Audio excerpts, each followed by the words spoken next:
Hello, hello, and welcome back. It is season 4 of My Pop 5, and we are so excited to be back. And boy, do we have a special episode to kick this off for you. We get to interview one of my favorite singer-songwriters, Misty Boyce.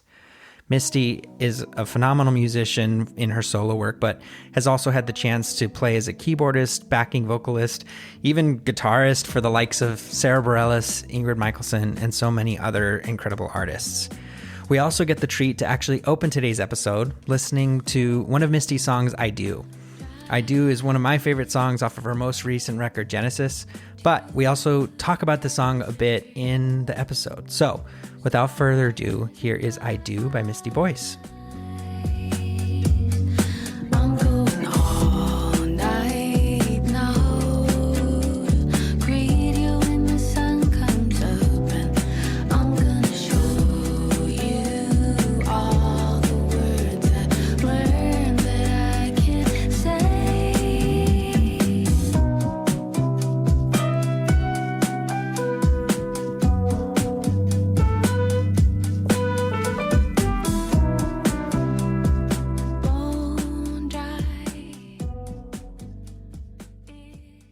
Hello, everyone, and welcome back to another episode of My Pop 5. We are here with the incredible Misty Boyce. She is a phenomenal singer-songwriter, has some of my favorite records, and also gets to play regularly with the likes of Sarah Bareilles, Lord Huron, and has played with others such as like Sting and Ingrid Michaelson, and we are just so privileged to have you here. Misty, thank you so much for joining.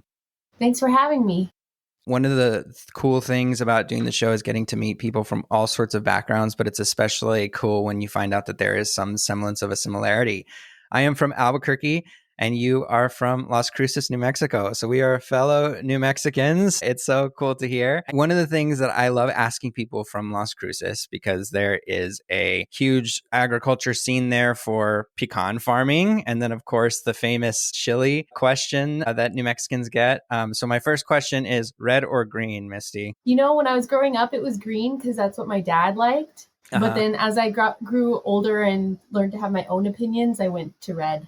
Oh, especially nice. when I had it in Albuquerque, because I feel like the way that they do the red sauce in the north is different than how we do it in the south. Really blew my mind. Amazing. Yeah. When people ask me, I generally tend to fluctuate depending on what I'm eating it with. You know, I think like there's certain things that I prefer red. There's certain things I prefer green, but awesome. But for like an enchilada, which is like the most stereotypical thing people think of when they think of like red or green, I like red for enchiladas for sure. Yeah. So good. So good. Yeah. How long were you in Las Cruces? When did you ultimately leave? I was born there and I left at 18 to go to college. Awesome. Yeah, that's so cool. My parents are still there. Well, Misty, we like to ask all our guests as we get started without comment or context, what is your pop 5? My pop 5 is Mariah Carey, Someday. 2, A Thing Called Love, which is a movie. Number 3, Romeo and Juliet, the Baz Luhrmann movie.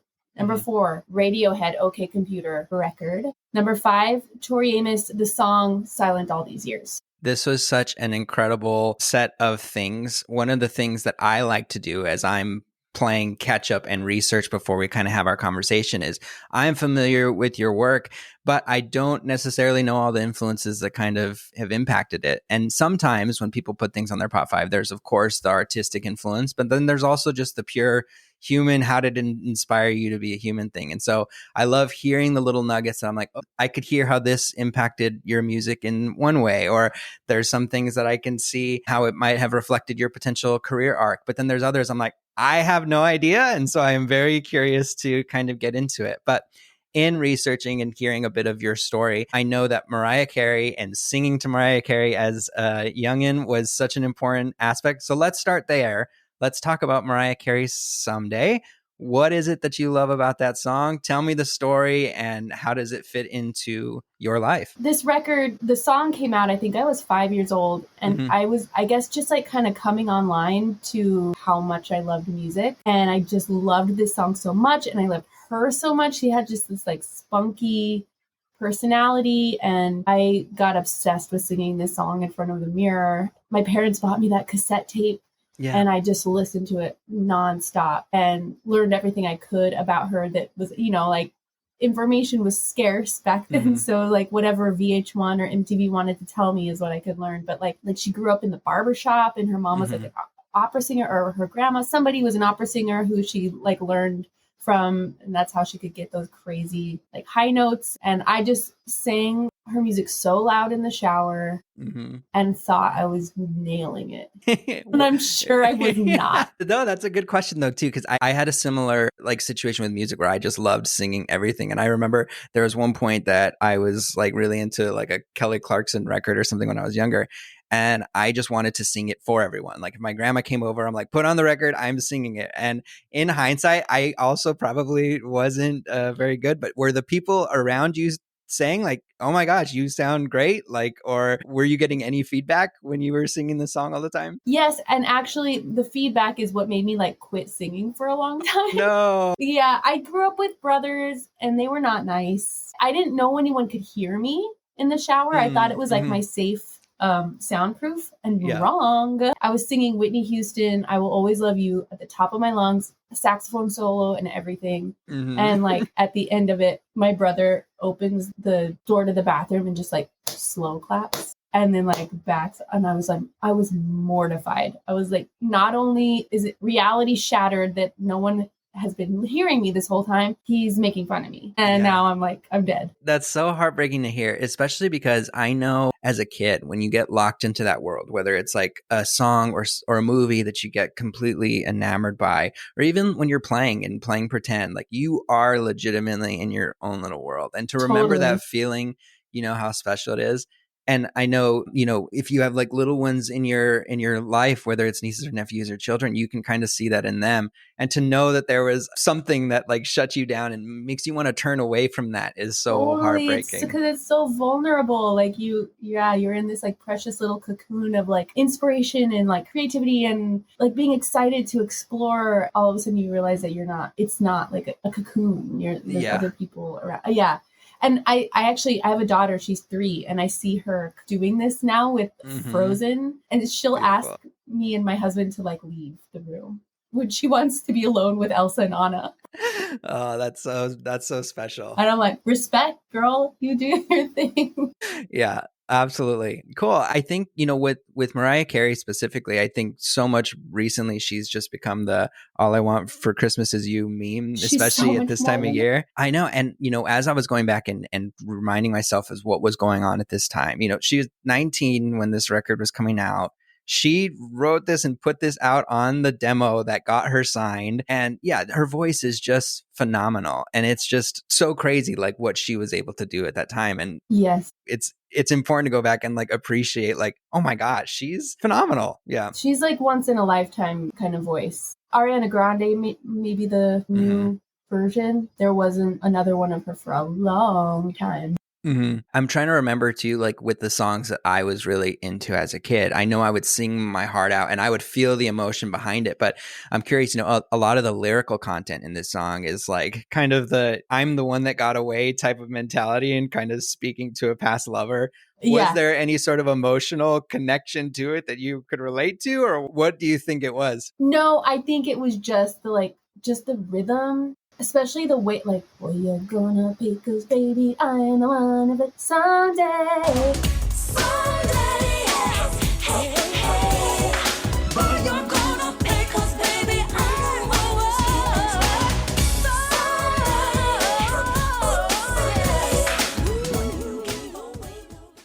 It's just like so rhythmic, so catchy. No, the words just like went right over my head. Yeah, I think back so much of that time too, of like, I knew the words, I was singing the words, but like I wasn't internalizing at all what they were saying. But if I felt pain or heartbreak or something in the voice, I could internalize that, even if I wasn't cognitively realizing, you know, what was being said. It's interesting because I was thinking that this might have been like the I can sing and I like singing, so this might have led to some career aspects, but it sounds like it might have just lit the music bug in you and shown that, but didn't necessarily mean you wanted to go and be a professional singer, or was that part of your choice? No, this was like, I want to be a singer. You know, I remember in 2nd grade, you know, making these like, I want to be a fireman, blah, blah, blah. And mine was, I want to be a singer. And it was totally because of Mariah Carey. Once I realized that I could be heard, I closeted my... You became more shy with it. Yes. And especially the singing. I guess that's when I started like leaning more into piano. I knew I wanted to sing, but I couldn't do it out loud, which is a terrible... You can't sing quietly, really, in a small house, you know? So like, actually, it's kind of one of my biggest artistic wounds is my voice.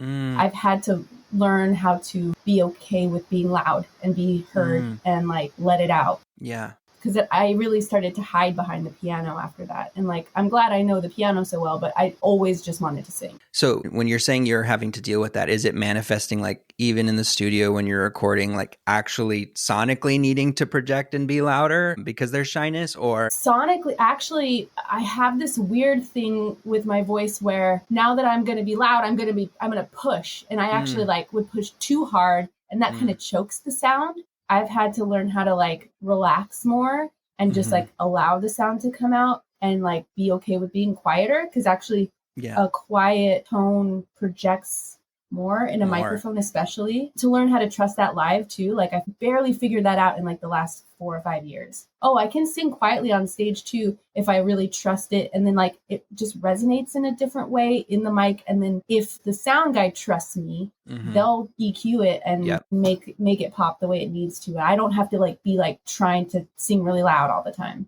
Yeah.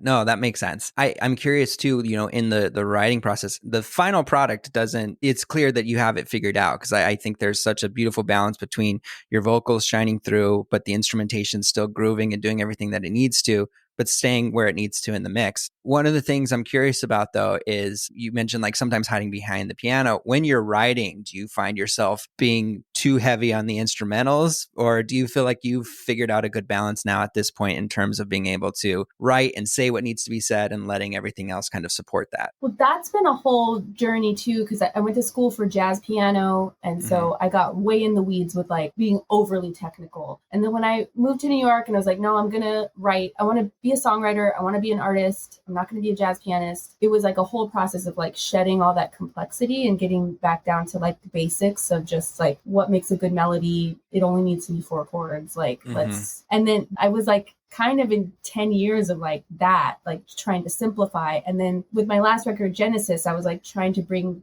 complexity back in. Like, okay, let's have some little shreddy moments where I can like play really fast and like weird. And so like it feels like I've hit a fun balance now where like I can trust myself to not overcomplicate things, but complicate things when they need it. Sure. Yeah. And like I mentioned, like I think I was listening to I Do off of Genesis before. And like that's what I was thinking of in particular. Yeah, that one is just so fun because I think there's like at no point does the vocal not hit. And I think like I'm such a sucker for lyricism. And I think there's a lyric in that song. I'm trying to remember. I'm going to show you all the words that I learned I can't say. Right. And it's like that sticks out and it hits you and still has emotional impact. Well, at the same time, all the textures underneath and everything that's happening harmonically and rhythmically, it's just like such a good balance. And so, yeah, that stuck out to me of just like, you can hear all that. And it's like when you hear someone who's really proficient on keys and piano, typically you think Billy Joel or someone, or who's just like playing all the notes, you know, and like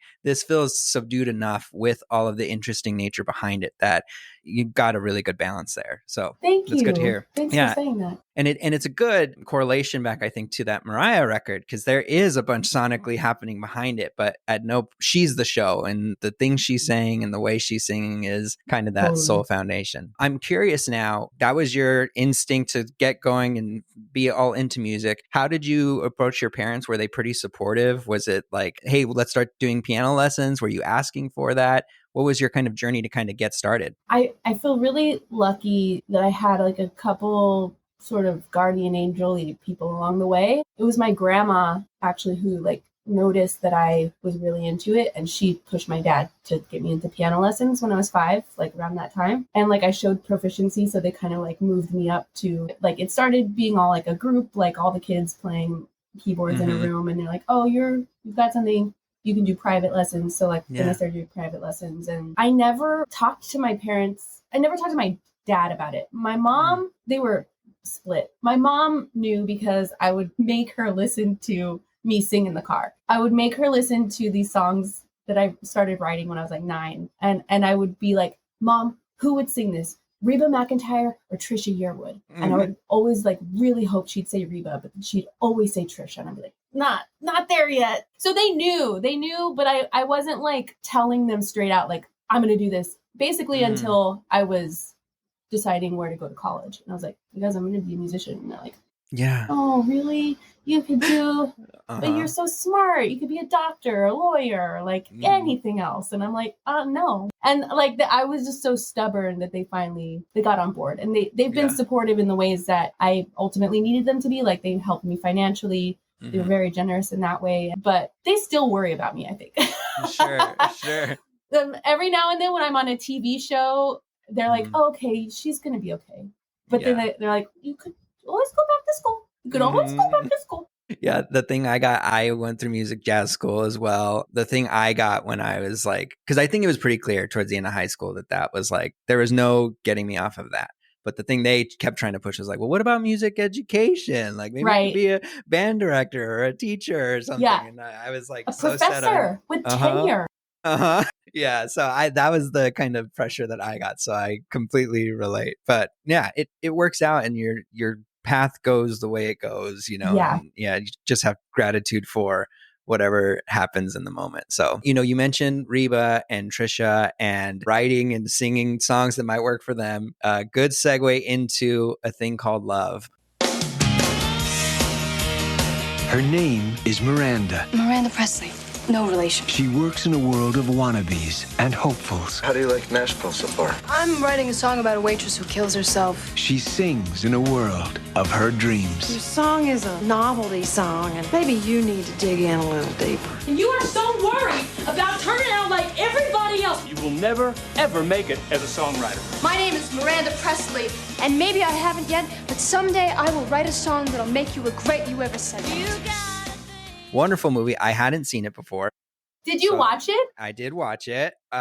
Man, I gotta rewatch it because I don't think I've seen it since I was 9. Wow. Yeah. So I'll be interested to hear kind of your thoughts and how it impacted you, because going back, which I would recommend going back, it is such a time capsule for that time and that moment and the way things work. And we can get into it in some detail, but tell me, why do you love A Thing Called Love? I don't know if I love the movie. Like, let's just say that. What it meant for you. Yeah. I probably would go like, I'm like, oh my God, this is so misogynistic and racist and like all the things. But at the time, I was so hungry for seeing a way to be a musician. And like, I was like, oh, it's a thing. You can like go do, like try to be a songwriter in a place and do open mics and like be a girl with your guitar, just you against the world kind of thing. I was like, sign me up. Or now I kind of know what that looks like. I think it just like gave me like, I didn't know how to play the movie in my head of where I wanted to go. And then that gave me like a movie to watch. Like, I'll move to Nashville and I'll marry Billy Ray Cyrus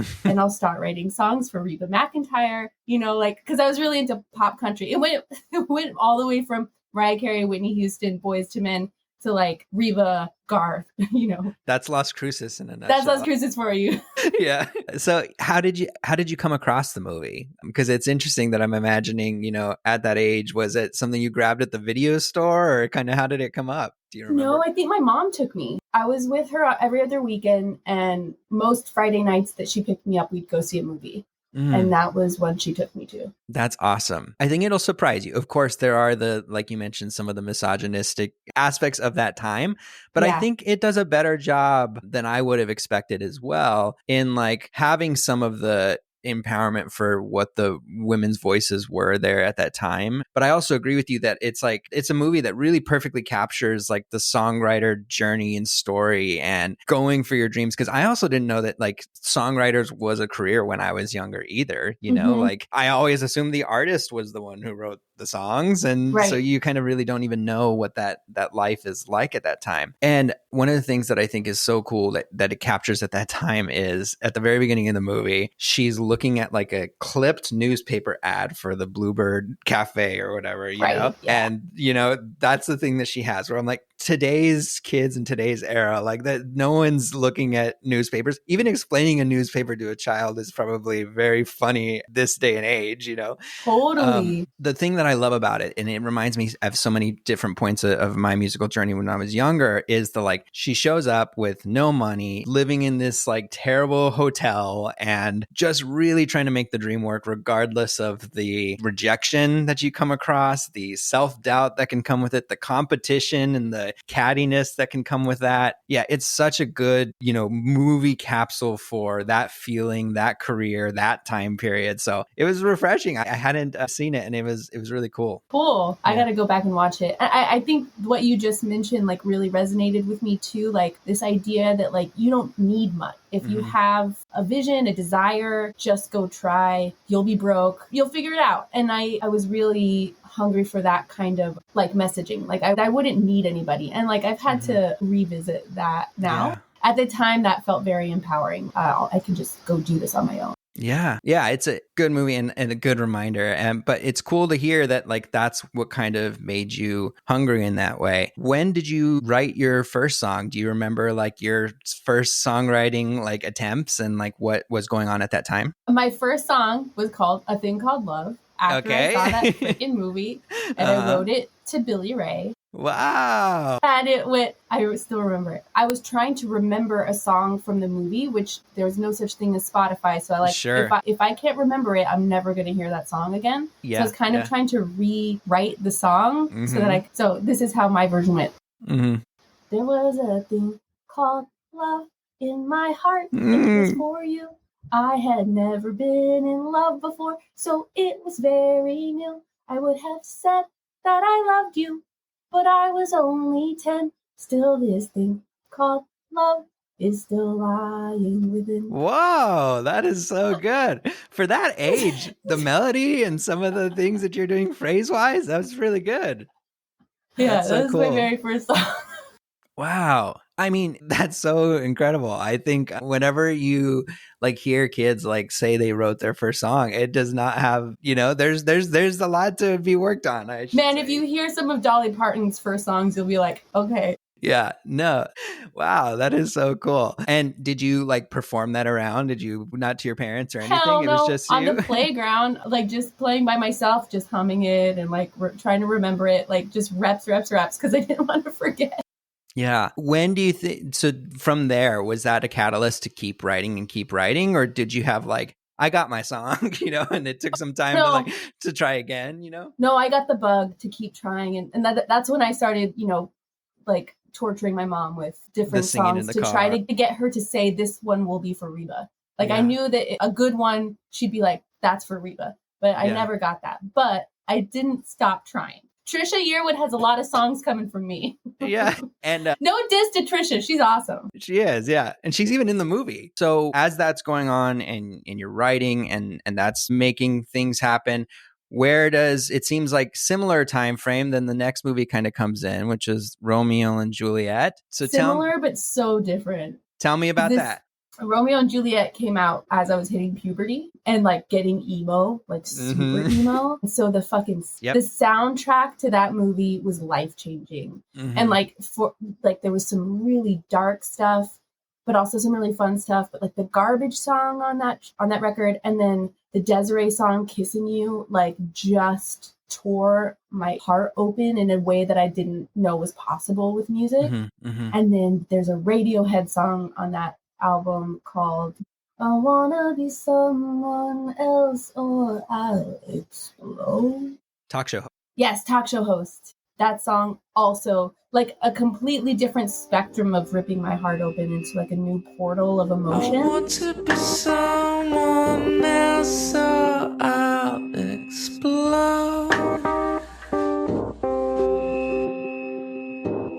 Floating upon the surface for the bird. So like this was just like my emotional music awakening. Like I'm hitting puberty, I'm feeling so many feelings, and this soundtrack like just hits all the feelings, from rage to deep depression to longing to like elated dance party vibe, you know, just like it was all of the things. Yeah. And learning who Radiohead was. So this was back when I had a subscription to Rolling Stone and like read it like the Bible. And like I would really pay attention to the side. It was a really like big magazine back then. The whole side panel would be dedicated to just promoting new records coming out. And I saw in that magazine that Radiohead had a new record coming out called OK Computer and due this date. And I fucking counted down the days till that record came out. And like the day it came out, I was like, Dad, you gotta drive me to Sam Goody. I gotta get this CD. And he did. And like that. So now I'm moving on to the next one. But the Radiohead OK Computer was like, that launched at my whole thing from that moment on. It was like, this is my North Star. Yeah. And what's so interesting is that record was a pull away from what they were doing with the Bends. You know, they had the this is like, and it's also very interesting because I think it correlates with your story a little bit, not at this time, obviously, but like in hindsight, you know, a lot of what they reference in terms of some of what they were inspired by was like Miles and Bitches Brew and stuff like that. And so like, which I didn't know. Yeah, of course. Yeah. And but you go and do jazz school later, you know, so it's just like interesting to see like all the elements that kind of resonate with you. But yeah, that record was, they totally wanted to pivot from what they did on the Bends. They very much were like working with layered sounds and like live recordings and trying not to overdub and all these groove loops and like natural reverb and all this stuff. And it's like such an incredibly produced record while also having like incredible songs. Yes. But because I didn't know about the Bends until a couple years later and Creep. Like, I didn't know about that song until way later. So then, like, it actually took me a minute to accept that Radiohead had been a band before this record. So it's like, I don't know if I want to know what, you know, where they've been. One of my things that I get, comments on the show very often is like, sometimes I'll discover a new artist and I'm like, it's incredible. It's their debut record, you know, and then like, someone's like, actually it's not, you know, this is like record number 2 or 3. So like, I get that. Like, no, this is the first thing. Cause it's the first thing that you come across. My first thing with them. Wow. So granted, I know the movie kind of spawned kind of hearing it and then you're excited about the record and things at this time. Are there any key moments on the album that you're just like, you remember being like, this one had it on repeat, or was it like top to bottom, the whole record? You Romeo and Juliet or OK Computer? Sorry, OK Computer. OK Computer, Paranoid Android. Definitely.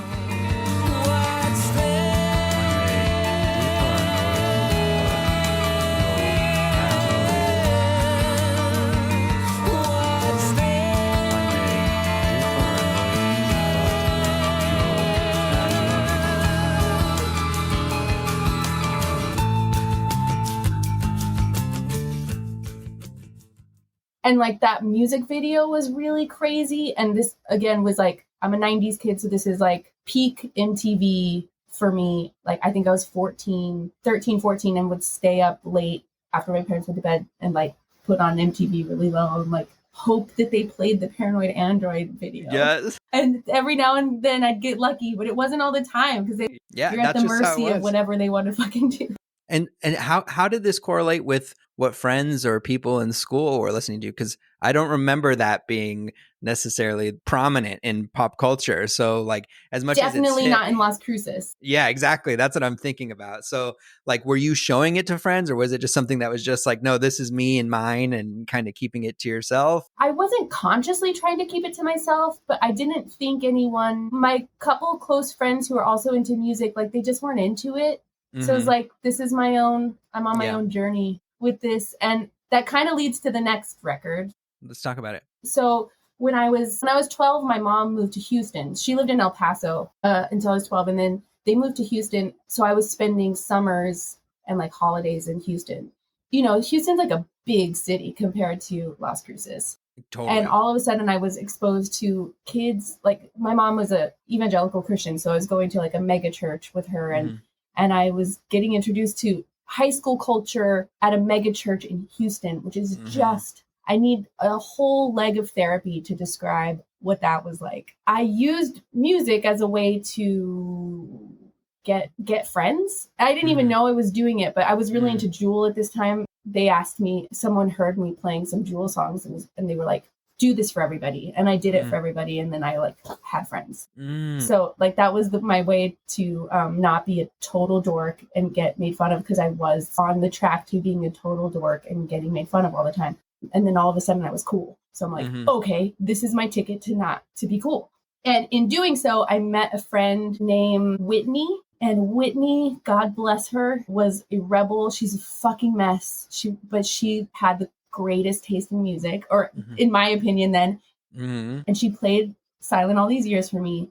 And I swear to God, I felt like someone was reaching through the speakers and just like giving me a big, like, it's all going to be okay. Yeah. You're gonna be okay. Like, you belong in this world. Yeah. That's so special when those songs hit you. Yeah. It was my Houston friends who had cool taste in music started like introducing me to all kinds of stuff. And I'd go back to Cruces and like no one knew. None of the record stores had anything. And it was just like literally the desert, the musical desert. And like to your point about the culture there being like most of the people or a lot of the people are just happy with a small life. I have no shade on that because I really love that now. What my soul was calling for needed a bigger place with more people who also liked that, who I could be friends with. I just needed more friends. That's the only reason to leave. Yeah, no, and I think there's more there too. I mean, for the audience, New Mexico is technically the land of enchantment, but like the saying there is like land of entrapment, Totally. Because no one leaves, So none of my family has ever left. I have an enormous family and everyone's still there. I was kind of first one to leave, but like, because of what you're saying resonates with me. The music I was into was not of the culture. The things that I wanted to do were not of the culture. And so there was this like pull to go elsewhere and kind of explore. So I totally get that. But yeah, and it's cool when you can find your people of sorts. I know the Houston people weren't exactly your people, but like when you could start to explore, yes, they were a gateway to being like, oh, there's something more, there's something else out there. It doesn't have to be so isolating. And so yeah, that song is such a special song too. One of the things that I love so much about it is like every line is a bar, like there's so many times when I'll listen to a record, I'm like, that's the line. Like if I had to get a line tattooed, like that would be the one.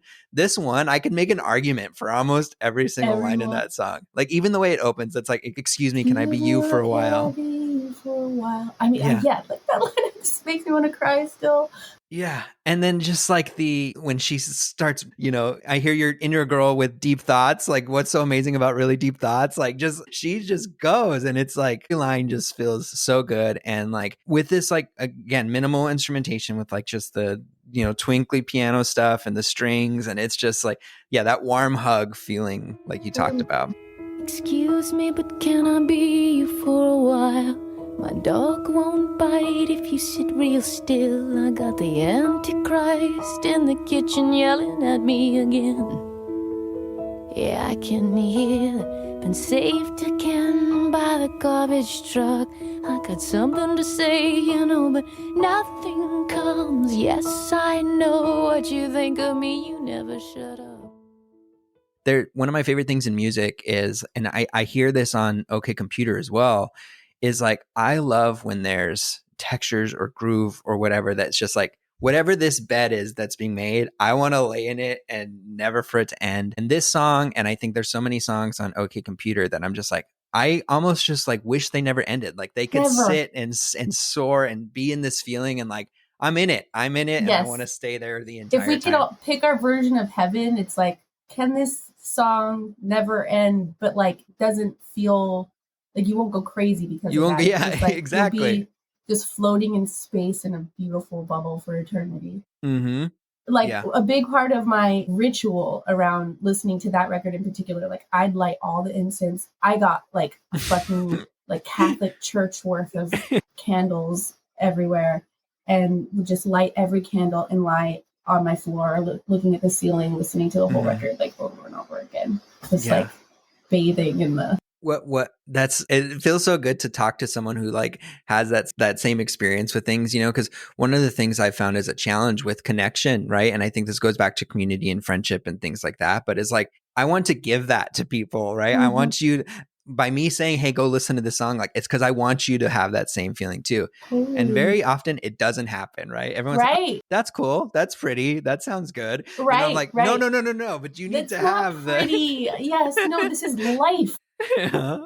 Yeah, so it's good to hear that, because it's one of my favorite things in the world. And I don't know if it sounds like you said daughter, right? It sounds like your daughter has that itch and that love, but like one of my biggest fears as I'm getting ready to have a child as well is like, what if they don't love music? Like what if they just like it, that's not what scratches their itch, and like my wife likes music, but I don't think she has that like same visceral like feeling for things. And I'm just like, it's going to be so heartbreaking to me if I can't be like, this record though, like, and they don't respond the same way, What, how soon are you going to be a parent? May. Oh my gosh, congratulations. Thank you. This is a podcast exclusive, but yeah. Please feel free to cut this out. But quickly on that, already in her short 3 years, she's gone through various seasons of, I'm like, oh, I think she's really into music. Mm-hmm. And then she like loves when I sing to her at night, to then like, no, you can't sing. No, shut the F up. Get out of here. We're not singing. We're not dancing. Go. And then she turned another corner and now we're like, it's a party. We're like singing and dancing all the time. But you have to let go of this, like any desire of you wanting to like mold them. They're just fucking people. Totally. Yeah. And I know that too. Like if it's not music, I just want them to find that thing that makes them feel the way that I do about music. That's the thing. Just like, I know you just want them to find something that that's going to ignite them and like excite them into their life. Yeah. Because that makes it all so much more palatable. Mm-hmm. Yeah. If you are inspired by something. Yeah. And because you meet the people who have not found that thing yet, or don't ever find it potentially, and it's like, it's so heartbreaking because like I feel so privileged that at such a young age, I'm like, this is my thing. This is the thing that fills my cup. And I also, one of the things we've been talking about lately is like, some family members, and my wife had it when she was kind of growing up, is like, some of the songs that they listened to were just like the nursery rhyme things and stuff. And I'm like, no, my mom had like Nelly in the car and stuff or whatever, and I'm just like, granted, there's a line, of like what's appropriate for children and what's not. But I'm also like, no, I want to show good stuff, not just Kids Bop or, Head, Shoulders, Knees and Toes. So, because that's going to come anyway. Yes. They're going to get that in school. So you could be the like, Yeah.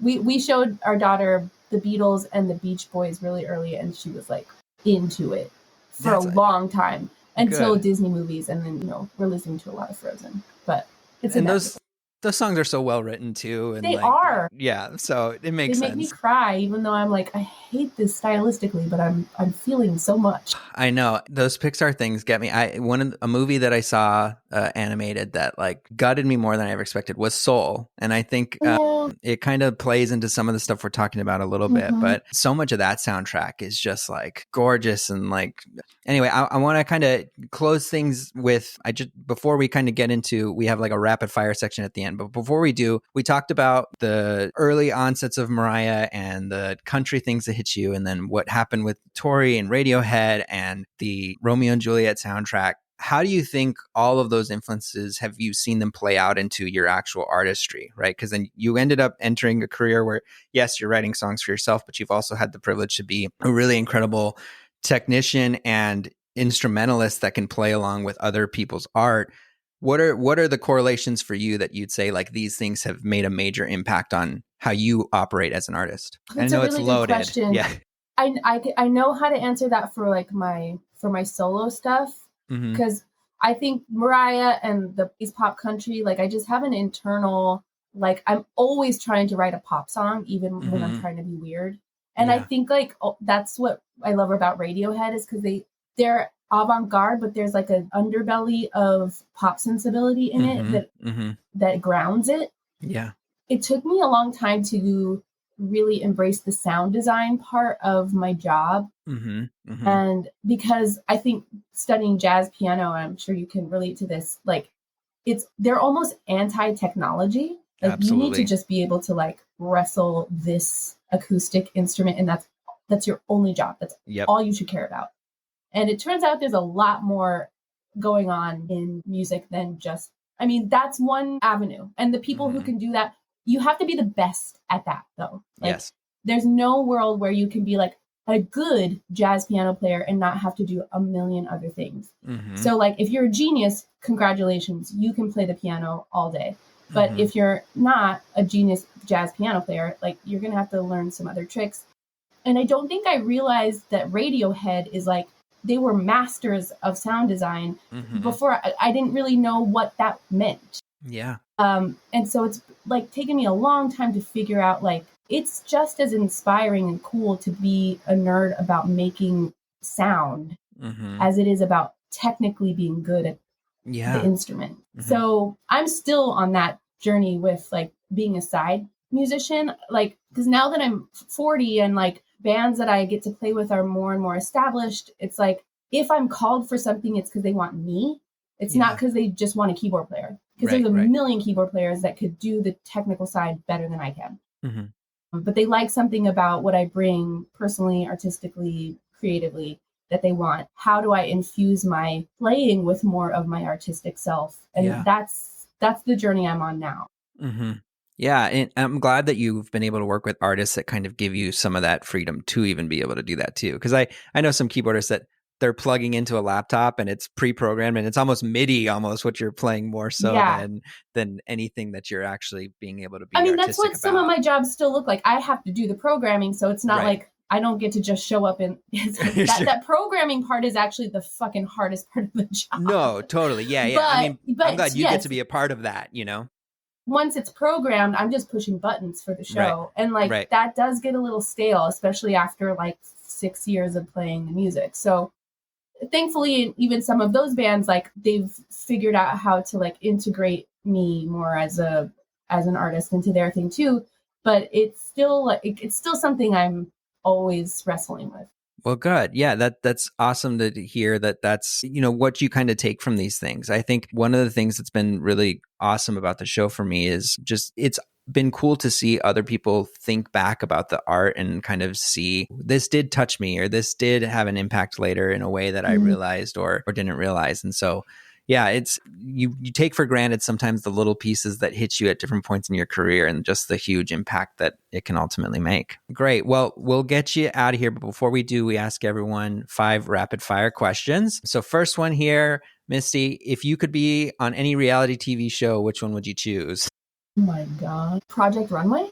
Okay, that's a good one. If people have never consumed any of your pop 5, what's the one that you'd want them to go experience right now? OK Computer. What is a favorite onstage moment or performance? First that comes to mind. I got to play a jazz piano solo with Sarah Bareilles at Radio City Music Hall. Oh, that is incredible. I actually think I had seen you twice, actually. Well, 3 times. Once in Las Cruces. I don't remember the context. The other one, I don't remember if it was in Las Cruces or in Albuquerque. But you did like a talk in a hall about something. I don't remember what it was for. Oh my God. Mr. Swap had me give a talk at like Allstate or something. Yes, that's what it was. Okay. Yeah. Yes, I was there for that. And you did a talk there. And then that's when I went online and like started downloading and like following your music. But yeah, that's whoa. Yeah. That's so cool. I think I was in Allstate at the time. You must have been. Yeah. Because I think that's what it was for. But yeah, crazy. And then the third time that I was referring to is with Sarah Bareilles. Saw you with the band there, and that band was so tight. I think you guys were opening for One Republic in Albuquerque or something. Yep. And I remember being like, holy shit, that band, like, just incredible. Anyway, and sorry. That drummer is my husband now. No way. Yeah. That is so cool. Wow. Yeah. Crazy. All right. Sorry. I interrupted the rapid fire with some anecdotes, but I love it. Okay. If you knew you could only play one of your tunes for the last time, your final song, what is the one that you would be playing? Goodbye, July.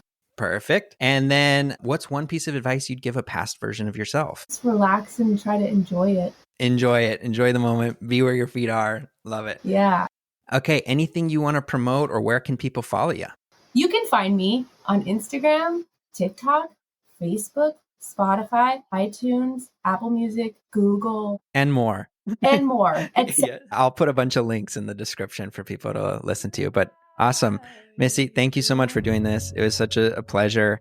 That was so fun. Thank you. I feel so lucky. So thank you. And I know the fans will love it. That'll do it for today's show. Thank you so much for listening. Misty is actually actively in the studio working on a new record, so please give her a follow so you can see when that comes out. In the meantime, go listen to all of her current music on Spotify, Apple Music. See her when she's playing live. You won't be disappointed. We're going to send you out with Goodbye July. It's one that's going to get you in your feels, but if there's anything you could take away from this, it's being able to sit in that space where you could listen to tunes and experience all the feelings. So, we'll see you next time, but until then, what's your puff? And the worst is I can understand.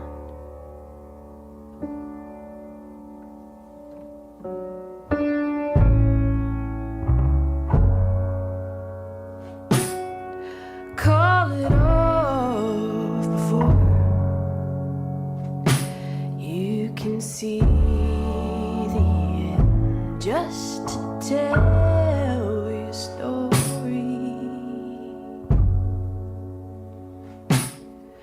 with paper and pen, but the words all sound